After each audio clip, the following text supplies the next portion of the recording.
എമ്പനിയർ പൂവിലാണെങ്കിൽ അമ്പലത്തിൽ വെച്ച് നമ്മുടെ സച്ചിയെ ഉപദ്രവിക്കുന്ന ആ പോലീസുകാരനെ സച്ചി കാണുന്നുണ്ട് കേട്ടോ.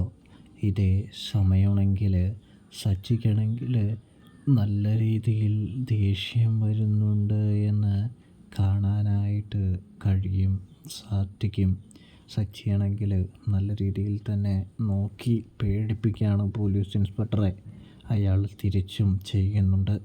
തുടർന്ന് രേവതിയോട് പറയുന്നുണ്ട്, ആ വൃത്തികെട്ടവൻ ഇവിടെയുണ്ട് രേവതി, നമുക്ക് ദേവുവിനെയും ചെക്കനെയും വിളിച്ച് ഇവിടുന്ന് പോകാമെന്നും കൂടാതെ തന്നെ അവൻ എന്തെങ്കിലും പ്രശ്നമായിട്ട് വരുമെന്നും ഞാൻ അവനെ കയറി മെയ്യുമെന്നും അത് ചിലപ്പോൾ ദേവുവിൻ്റെ പ്രശ്നം കാര്യമാവുമെന്നും അതുകൊണ്ട് തന്നെ നമുക്ക് പോകാം, നീ ദേവുവിനെ വിളിക്കുക എന്ന് പറയുന്നത് കാണാൻ കഴിയുന്നുണ്ട്, സാധിക്കുന്നുണ്ട്.